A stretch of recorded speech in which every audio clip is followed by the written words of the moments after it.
भूल जा अपने बीते हुए कल को, तू खुद पर विश्वास कर।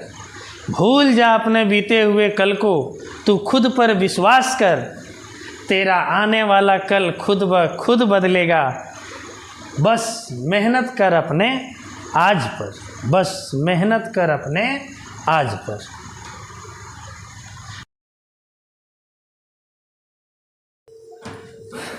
चलिए बाबू, चैप्टर 4.1 क्या है कि इसमें हमको क्या करना है, एक नोटबुक की कीमत एक कलम की कीमत से दोगुनी है। इस कथन को निरूपित करने के लिए दो चर वाला एक रैखिक समीकरण लिखिए। कैसे बनाते हैं दो चर वाले रैखिक समीकरण? दो चर में हमको पहले मानना पड़ेगा ना, जो हमें जो क्वेश्चन दिया गया है उसमें हमेशा दो प्रकार की वस्तु रहेगी, ठीक है। तो उसमें एक वस्तु को हम लोग x मानेंगे तो दूसरे को y। कुछ भी हो सकती है, कीमत हो सकती है वस्तु की, या वस्तु की संख्या हो सकती है, या कोई दो व्यक्ति हो सकता है, दोनों व्यक्ति का उम्र हो सकता है ना। यानी हमेशा याद रखिएगा कि दो इसमें वस्तु या कोई भी दो संख्या ऐसे रहेगी ही रहेगी, है ना। तो दो चर वाले रैखिक समीकरण को बनाने के लिए हमें क्या करना होगा, एक को अगर हम x मानते हैं तो दूसरे को y। आप लोग को बताएं कि दो चर वाले रैखिक समीकरण कौन से रूप में होता है, ax plus by plus c बराबर 0 के रूप में, है ना। तो हम लोग अधिकतर हर एक क्वेश्चन में लगभग ऐसा मान के चलेंगे कि एक को x मानेंगे तो दूसरे को y मानेंगे, ठीक है। तो यहाँ पर क्या है, यहाँ दो कंडीशन है। एक नोटबुक की कीमत, एक नोटबुक की जो कीमत है एक कलम की कीमत से क्या है वो दोगुनी है। यानी कलम से एक नोटबुक का दाम डबल है। नोटबुक समझ रहे हैं, कॉपी, ठीक है। तो एक कॉपी का दाम जो है एक कलम के दाम से डबल है। सपोज दैट एक कलम का दाम 5 रुपया, तो उससे डबल है एक कॉपी का दाम, यानी कि 10 रुपया, ठीक है। अगर एक कलम का दाम 10 रुपया है तो कॉपी का दाम 10 दूनी 20 रुपया, ठीक है। आप लोग को बता दिए कि दो चर वाले रैखिक समीकरण में क्या रहेगा, दो कंडीशन रहेगा, है ना। कि उसमें दो वस्तु रहेगी या दो पर्सन रहेंगे या कुछ भी दो रहेंगे, है ना। तो दो में से एक को x मानेंगे दूसरे को y मानेंगे। तो यहाँ पे नोटबुक और कलम है, तो हम लोग यहाँ नोटबुक को भी x मान सकते हैं या कलम को भी x मान सकते हैं, इसमें कोई दिक्कत नहीं। लेकिन अगर क्वेश्चन में हिंट्स दिया हुआ कि नोटबुक का दाम x मानिए और कलम का दाम y मानिए, तो आंसर फिर उल्टा आ जाएगा, है ना। अगर हम उल्टा मान लेंगे तो आंसर में जो है उसका विपरीत आ जाएगा। अगर आंसर में x बराबर 2y है तो हमारा आ जाएगा y बराबर 2x, ठीक है। तो चलिए इसमें जो हिंट्स दिया वैसा ही हम लोग मानते हैं। तो एक नोटबुक माना, एक नोटबुक की कीमत x रुपया और कलम की कीमत क्या मानने बोला है, y रुपया, और कलम की कीमत y रुपया। तो क्वेश्चन में बोला गया है कि जो नोटबुक का जो दाम है, नोटबुक का दाम कितना है x, कलम के दाम से दोगुना है इसका, ठीक है। कलम का कीमत कितना है y, इससे दोगुना है x। यानी अगर ये 10 है तो ये क्या है 20।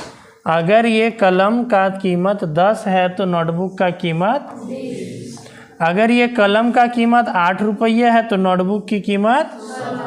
तो दोनों को अगर हमको बराबर करना है दोनों का कीमत को, तो हमें क्या करनी होगी, क्या करनी होगी, 2 से, यानी कलम के दाम को डबल कर देना होगा, यही ना। अगर कलम 10 का मिल रहा है, नोटबुक 20 का मिल रहा है, तो कोई अगर हमको कलम और नोटबुक का बराबर बताना है कीमत, तो क्या करेंगे, कलम को बोलेंगे डबल दाम कर देंगे, है ना। कि 10 दूनी 20 रुपया, 8 में मिल रहा है कलम, 16 में कॉपी, बराबर करना है तो 8 दूनी 16, उसको भी डबल कर देंगे। तो यहाँ हम लोग नोटबुक की कीमत को अगर 2 से गुना कर दें, कलम की कीमत को 2 से गुना कर दें, तो नोटबुक की कीमत और कलम की कीमत क्या हो जाएगी, बराबर हो जाएगी। यही तो है दो चर वाले रैखिक समीकरण।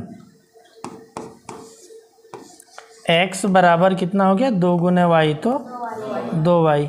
इसको बराबर 0 के रूप में भी आप लिख सकते हैं। x ये प्लस 2y इधर आएगा तो बराबर, देखिए 2 चर है इसमें, एक चर x है दूसरा चर y है और दोनों का जो घात है कितना है 1 है। तो हम क्या कहेंगे इसको 2 चर वाले रेखिक। तो ये हो गया 2 चर वाले रेखिक समीकरण में। समझ गए? कोई दिक्कत? चलिए आगे क्वेश्चन पे चलें। पिछले क्लास में हम समझा चुके हैं आप लोग को कि जो रेखिक समीकरण 2 चर वाले रेखिक समीकरण होते हैं वो किस रूप के होते हैं, ax plus by plus c बराबर 0। यानी x का जो गुणांक होता है वो a का वैल्यू, जो y का जो गुणांक होता है वो b का मान, और जो केवल संख्या होती है वो c का मान। ठीक है, तो इसमें वही बोला निम्न रेखिक समीकरण ax plus by plus c बराबर 0 के रूप में व्यक्त कीजिए और प्रत्येक स्थिति में a, b और c के मान बताइए। पहले इस रूप में इसको लिखना है, जो इस रूप में है तो है और नहीं है तो पहले उसको लिखना है, फिर उसमें से a, b, c का मान बताना है। ठीक है, तो चलिए क्वेश्चन नंबर 1 जो है 2x प्लस 3y बराबर 9.35 पे लगा है बार। ठीक है, मतलब 5 पे बार लगना मतलब क्या, 5 बार बार आएगा। ठीक है, कि 5 आते रहेगा तो 5 आते रहेगा तो ऊपर में क्या लगा देते हैं, उसका बार लगा देते हैं। ठीक है, तो अब इसको सबसे पहले इस रूप में इसको लिखना है बराबर 0 के रूप में। ठीक है, तो चलिए इसको सबसे पहले बराबर 0 के रूप में लिखिए। पहले x वाला, फिर y वाला, फिर संख्या इधर प्लस 9.35 है, बराबर के इधर लाएंगे तो माइनस 9.35 पे बार लगाए तो बार लगा दीजिए बराबर 0। तो अब देखिए यहाँ पे x का जो गुणांक है ये किसका मान हो गया, a का मान 2, b का मान 3 और c का मान माइनस 9.35। ठीक है, कोई दिक्कत समझने में? आसान है ए बी सी का मान निकालना। अगर क्वेश्चन नंबर 2 को देखें तब, अच्छा नहीं लगा है, लगा दीजिए। ठीक है, अगर question number 2 x minus y by 5 minus 10 बराबर 0, ये तो बराबर 0 के रूप में लिखा हुआ है, तो इसमें हमें सिर्फ बताना है a, b और c। तो बताइए x का यहाँ गुणांक कुछ नहीं है तो क्या है, y का गुणांक क्या है,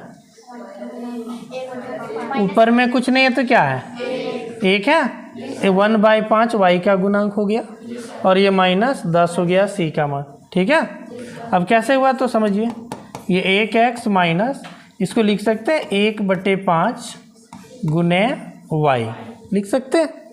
तो y किससे गुना हुआ है, 1/5 से, माइनस 10 बराबर 0।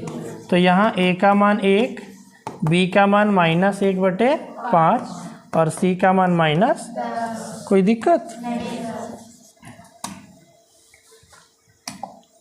क्वेश्चन नंबर 3 को देखें, माइनस 2x प्लस 3y बराबर 6, माइनस 2x प्लस 3y बराबर 6। ठीक है, इसको पहले बराबर 0 के रूप में लिखिए, minus 2x plus 3y plus 6 इधर आएगा माइनस 6 बराबर 0। ठीक है, तो a का मान, b का मान, c का मान हो गया आंसर। अच्छा अब देखिए इस पे डाउट किस क्वेश्चन में होगा, किसी में लग रहा है डाउट हो जाए, लग रहा होगा क्वेश्चन नंबर 4, लग रहा है क्या, नहीं लग रहा है? तो बढ़िया बात है। चलिए क्वेश्चन नंबर 4 में आप लोग ABC का मान बताएं। क्वेश्चन नंबर 4 है x बराबर 3y, बस। ठीक है, तो सबसे पहले हमने क्या बताया कि इसको बराबर 0 के रूप में ले आइए। ठीक है, उसके बाद उसको हल करना है, ABC का मान लिखना। तो x ये प्लस 3y इधर आएगा तो बराबर इधर क्या बच गया। अब क्या बताए, x के साथ में जो गुणांक है ये किसका मान, a का मान 1, y का जो गुणांक है वो किसका मान, और c इसमें केवल जो संख्या होती है, c कोई संख्या है इसमें नहीं है, तो जो नहीं है उसका मान क्या है, 0। आ गया समझ में? जी सर। तो इस प्रकार से आप लोग